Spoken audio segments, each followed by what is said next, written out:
Alright, how's it going, guys? Hope that your week has been a ripper. Back into some Supercoach, and I did actually listen to the last video that I did, and my takeaways were too long, too much swearing, and not enough structure. Like, I feel like I'm going on too many tangents, so just going to change it up a little bit this week and be a little bit more structured, as well as a very exciting new change. Well, I thought about this literally in my sleep last night, and check this out. Bang, bang. All right, so that's the swear jar. And what we're going to do, this is pretty cool, this is fun, this is sweet. What we're going to do is every time I swear, I usually watch the video after I've completed it whilst it's uploading, and I'm going to count how many times I swear. I will forgive any swearing that is like absolutely necessary.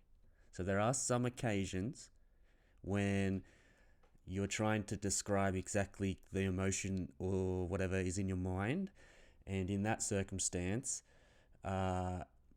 it's, I feel, appropriate to try to communicate that message effectively, to swear in that moment. So we're forgiving those times, but anytime it's just habitual and way too frequent, we're adding it to the swear jar. So if it was last week, then it would be a lot more than $1. But I will go through and add it up, and then this is what we're going to do. So the exciting part is this: is anyone who's a subscriber. This is pretty cool. Anyone who's a subscriber at the end of the year, or at least once the last round review is finished, all of the subscribers are going to go into a raffle, and it's going to be done live, just using a visualizer, like a raffle visualizer. Hopefully I can do a live stream. That'd be really cool, and just everyone just tunes in. Hopefully it's like a pretty decent chunk of money. Well, not for my sake, but hopefully for your sake it is. And then everyone who's a subscriber will basically be an entrant, and it'll just be like a 10-second countdown. I already checked it out, it's really cool. And then eventually it'll just pop up with the big winner, and basically that person will just get the money. So that's pretty cool.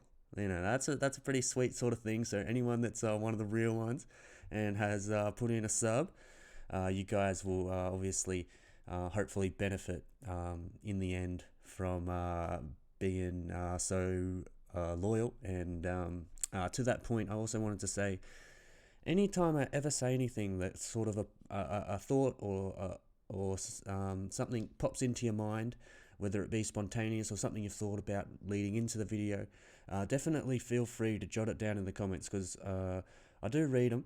And even if it's a criticism of me, I don't mind that at all. Hit me up.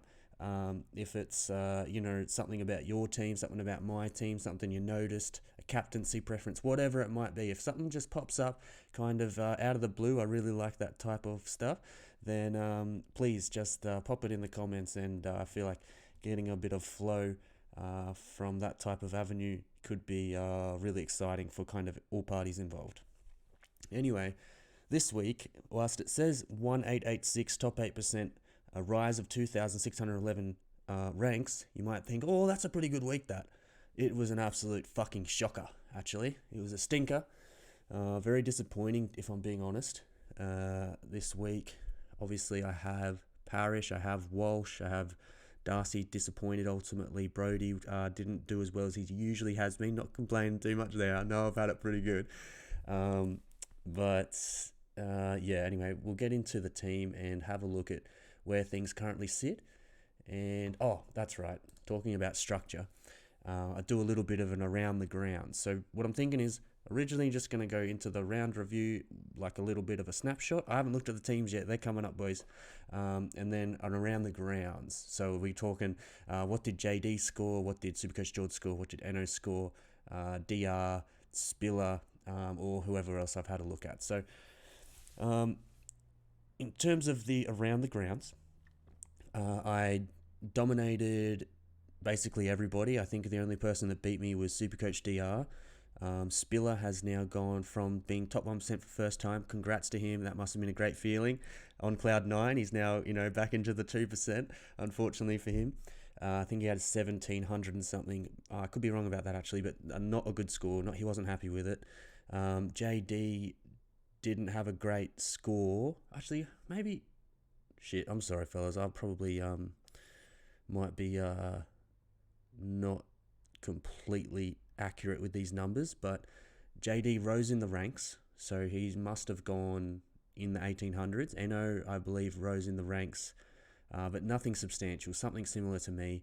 And then George, I think he went down just a few ranks. So I did say that we might flip the script. I said that in the last video, and that's exactly what's happened. So he had a really good round in the first buy and went up quite a few ranks, and I went down a few, and then complete opposite this time. This round, I mean, it looks like a good round, but really it was terrible. I've gone up 2,600 ranks, and he's come down a few. So I'm only 150 points off Supercoach George, and then like 200 or 300 points in front of Eno and JD. So it's starting to pull away from those guys. However, they all have Tim English, and that's starting to worry me. But let's get into the team and have a look at how things went. All right, how are we for time? We're at 6 minutes.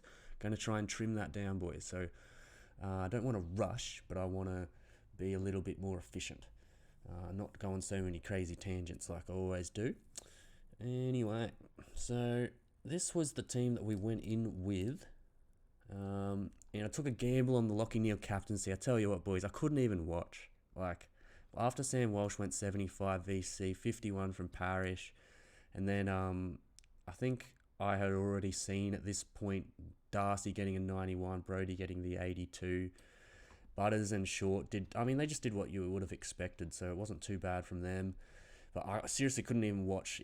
I literally went to bed without even watching the game. I watched the first 5 minutes and I saw Lachie Neale do a handball clanger, and I was just like, nah, I can't do it. If he goes like a poor score, I won't be able to deal with it. And I literally went to sleep that night without looking at all, because I knew it would disrupt my sleep if he had gone really bad.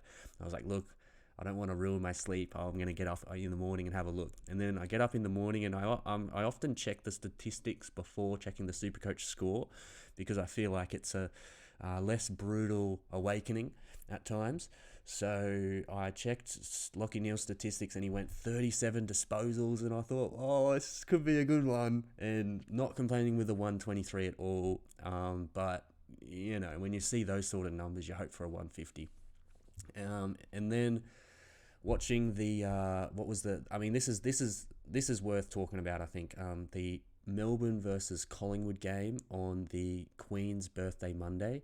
That for me was the best game of the year so far. Now, the reason I say that is because there's a big story going on here, guys. A fucking big story going on. And that's what for me sport is kind of all about. It's the controversy, it's the drama, and then they have to go onto the battlefield and kind of like try their best to put it to the side, but it accentuates the mental battle. It makes this extraordinary mental obstacles that they have to overcome, as well as the actual game itself. And that to me is like where the beauty in sport is, and one reason why I love so much MMA or UFC, because it's the mental game is just to another level. And that's what Melbourne is experiencing right now after the big Stephen May drama. And people are saying, he said some mean shit, man. Okay, like he deserved to get, I don't know who punched who, but people got punched, and Stephen May definitely deserved it, because he was saying shit like, I think it was to a guy called Joel Smith, the best thing you ever did was not getting picked in the grand final, essentially saying other people got picked instead of you and we won because of that. And it's like, bro, that's like a really hurtful, mean thing to say. And then I found out on radio that Nathan Jones had heard that and felt really butthurt, because like he's been there so long and he wasn't picked, and he must have just been like, oh, poor bugger. I really like Nathan Jones. I think he's a ripper guy. I hear him on the commentary. He has a different voice to what I would have expected, actually, but he just seems like a really nice guy, friendly guy. And it's such a pity that he wasn't able to play, obviously, when they finally won. Like that's one of the saddest stories in all of the AFL history, to be honest. Nevertheless, he was cut. Stephen May punched on with these guys, and it was the big story, of course. So they go into the game after losing 2 games, which was unprecedented for Melbourne. I think they won 17 in a row. I actually went to the Sydney game and watched them lose to Sydney, and I was like, oof. This is really juicy, because that was the second game in a row they had lost. No one ever could have predicted this happening.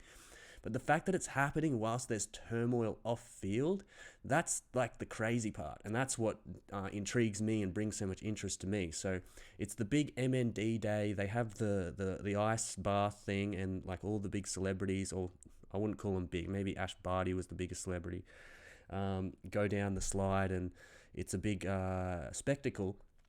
And I think there's like 90,000 sort of numbers at the MCG. And those sorts of numbers is like, whoa, it must have been loud, like really loud.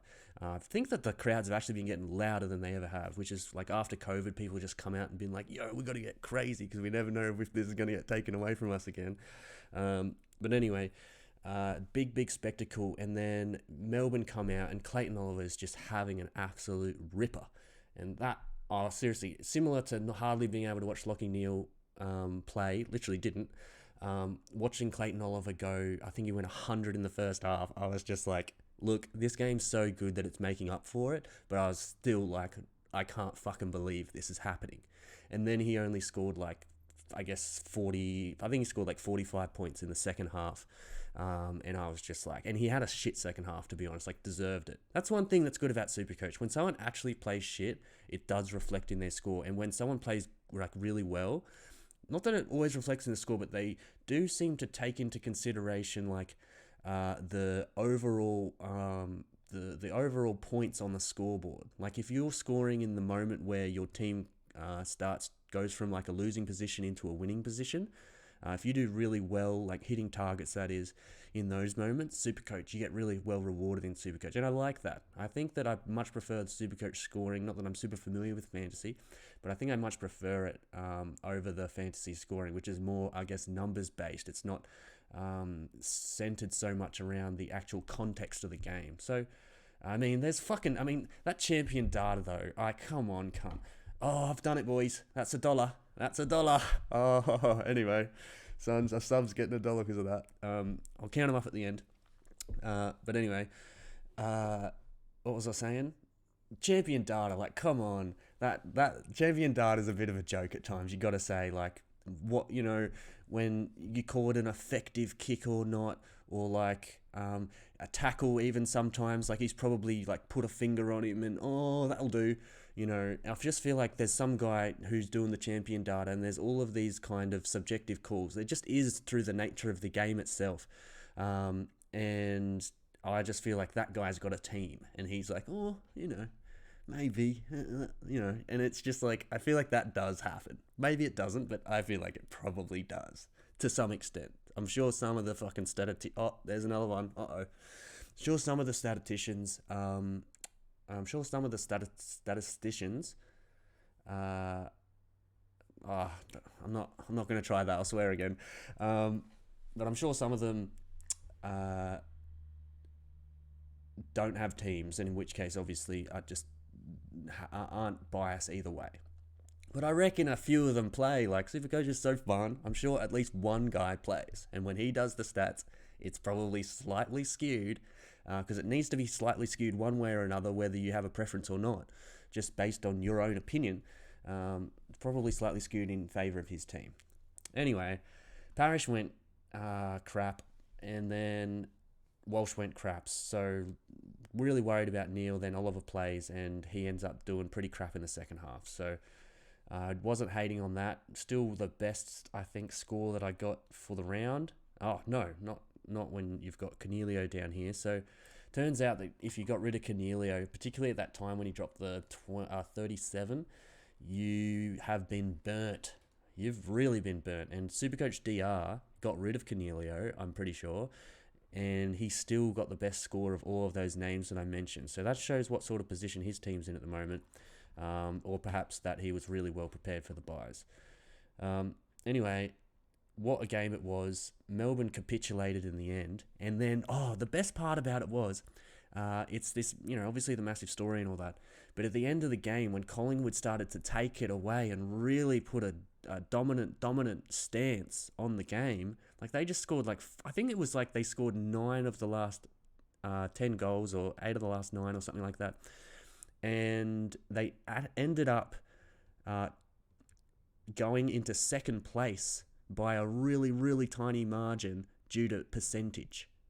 So had Collingwood not scored, for example, that very last goal, Melbourne still would have been in top place. But now they have a bye. And interestingly, this bye is actually very short. So I actually calculated it, or, counted the days, really complex calculation. And this basically, they played on a Monday and they're going to play on the Thursday week.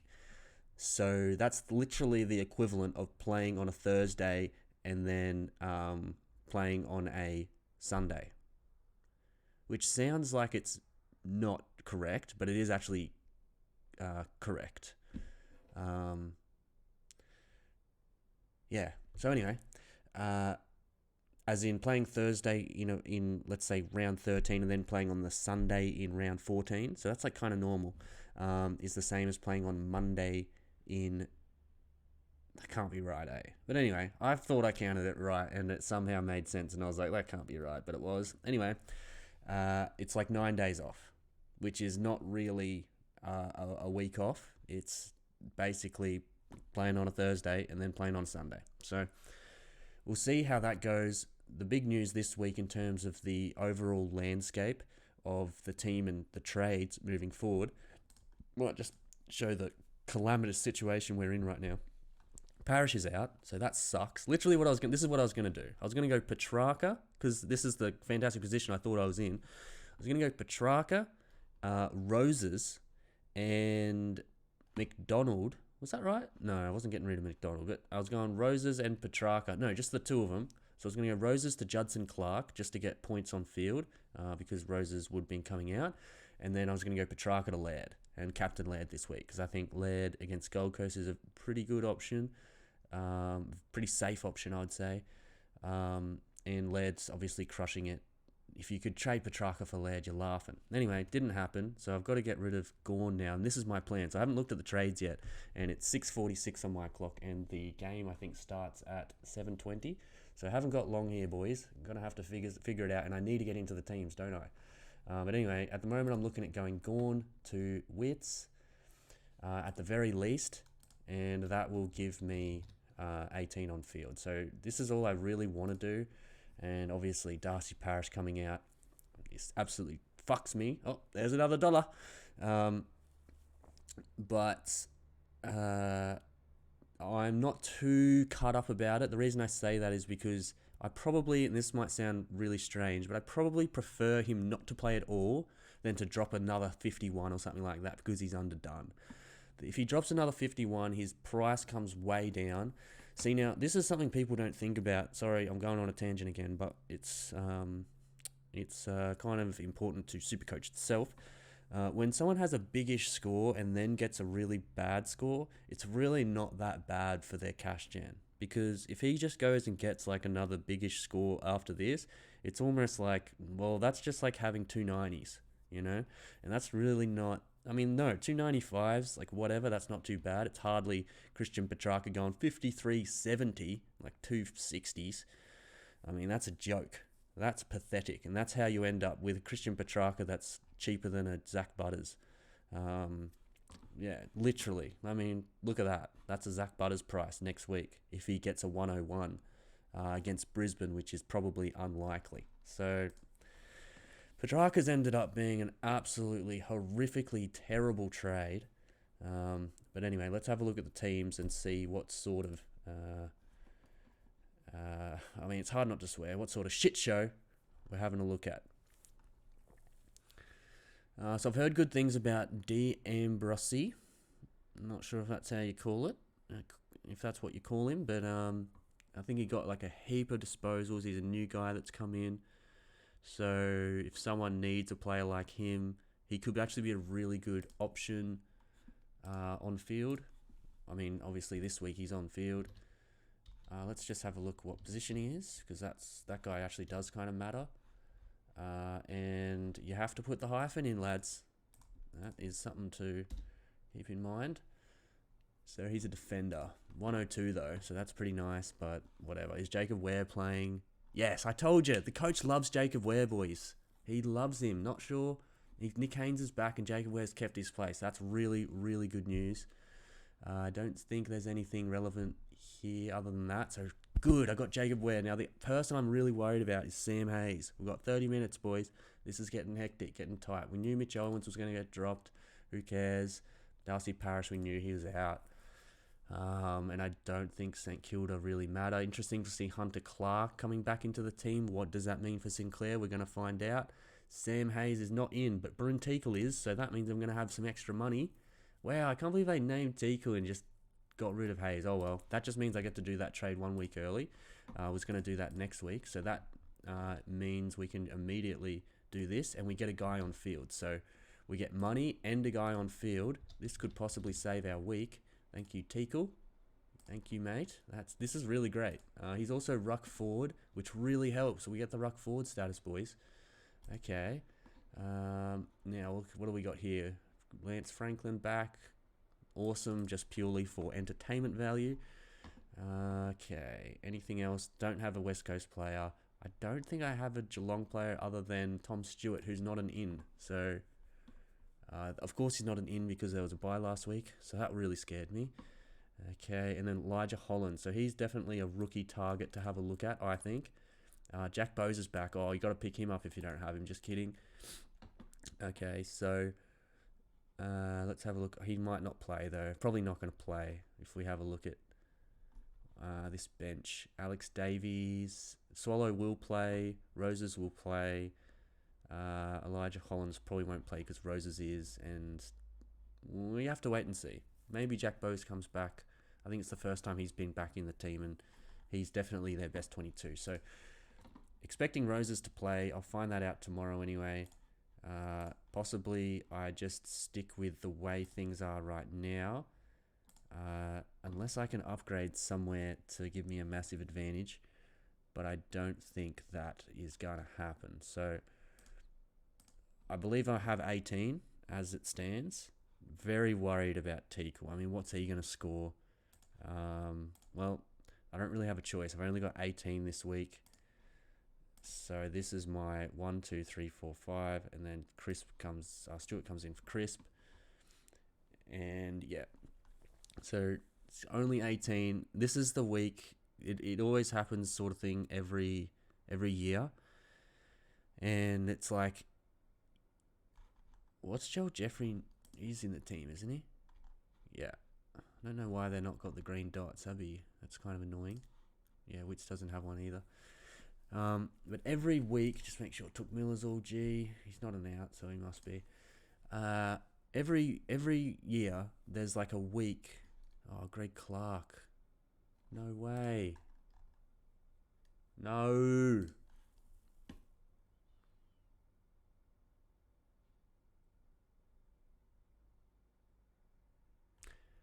Who have I got? Who can I bring in? 491. Nah, there's no premium for that price, is there? Let's have a look. Could this be the week of the big gamble on someone who's 491? I can't think of anyone. I'm just going to have a look. Can I do the players I can afford? No. 500 average. I mean, are you serious? Are you serious? That is the most pathetic group of... Have I clicked anything? Why isn't Zach Butters... Should be... Oh, I've clicked less than 3 matches. What have I done? Oh, if Travis Boak was an option... No, I wouldn't pick him up.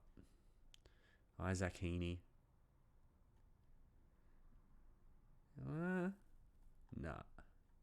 Aaron Hall. Oh, that would have maybe enticed me. And nah, there's really no one. Tim Taranto, not even been named. Jake Lloyd, no. Tom Mitchell, no. So nah, not gonna be picking anyone up at this price. Although Trav Boak, I mean, I have too many mids anyways. So I think I'll probably just leave it as it is, I would say, and have to play 18. So I'm actually surprised that even with Greg Clark not playing, I have 18. I just want to make sure of that before I freak out. So I've got a full forward line. I can get rid of Roses, I guess, for Judson. Oh, and I won't be able to do that because he's playing right now, but I think Roses is going to play. I'll be very surprised if he doesn't. And if he doesn't, I guess I have to just... if he doesn't play, Elijah Holmes probably will. So that should be all good. And I'll just go down to him. But yeah, I think... Oh, Owens isn't playing. Okay, I don't have 18. I don't have 18 and someone needs to go. Oh, I'm going to have to go Judson Clark, boys. I don't want that guy. Oh, I can go that D Ambrosini guy. But I can't get rid of a forward to do it. I'd have to get rid of Clark. Is Clark done? I mean, he's been dropped. Alex Witherden's on the emergency bench. Are you... What? How does that make sense? What are they doing? Is there a problem with Greg Clark? Is he coming back in? Has he made enough money? 126. I think I have to drop him. Yeah, he's going to go. Put Hewitt down there. And then bring in that new guy, who I've heard really good things about. So hopefully this guy can just do something amazing. If he can do something amazing, we should be all good. But I'll probably end up doing this because Greg Clark's not going to make money. Roses and Jeffrey are going to make good mon. And I can also wait on this trade because Essendon don't play till tomorrow, and I'll have the lineup. So that's pretty much it from me, fellas. I'll count up the swear jar, and next week it won't say $1. It'll say a different amount. I was actually supposed to get rid of this as well. So next time I'll remember to do that. But yeah, looks like we've got some footy on tonight, boys, which is the main thing. Hayes is gone. Teagle's back. That's very, very surprising. I actually thought Hayes was going to play. I really did, especially after last week. They got towed up in the ruck. I think Finlayson had like 9 hit-outs, and for the whole team probably had 11 or 12. Pretty disgraceful. This is the week that really, really matters. So I might just put this in, and it just goes to show that I am in a very precarious position this week. So I think I'm not sure if I even said it, but what I was trying to say earlier was every year there's a week that can potentially completely derail your season and crush you. And you just have to hope and pray that it doesn't happen. And when you're putting your faith in people like this guy who's just come in for his first game, Joel Jeffrey, Malcolm Roses, Teakle. I'd say a lot of people playing Teakle, but the problem is they're not playing him as their 18th player. They're playing him as like their 21st, sometimes 22nd player. Some of these people have, particularly for the last bye. I've got 18. So I can only hope, and I can only be steadfast in my desire that the Lord will be with me on this journey this week. It will be a most bumpy ride, but with some luck, we're going to get a big, big fat score from Sam Walsh. And I think I'm going to captain. I'm tempted to captain Miller. I'm also tempted to captain McRae. Should I VC? I really think VCing Walsh. I think VC Walsh. Please, Walshy. I need you this week, brother. I need you this week, Walshy. Come on, brother. Bring it home for me, man. He's the big fat pod. He's a bigger pod than Parrish is. He's 10% of teams. If he can get a big fat VC score, we're talking a 150 sort of range, then that could literally save my round. So we're putting we're going all in this week, boys. And we're getting on our knees, we're clasping our hands together, and we're hoping for the best because we need our rookies to fire and we need our captaincy choice to bring it home. And we're going Sam Walsh, and I think the captaincy option, if he fails, will have to be Touk Miller or Jared Witts. I think Riley O'Brien, Jared Witts.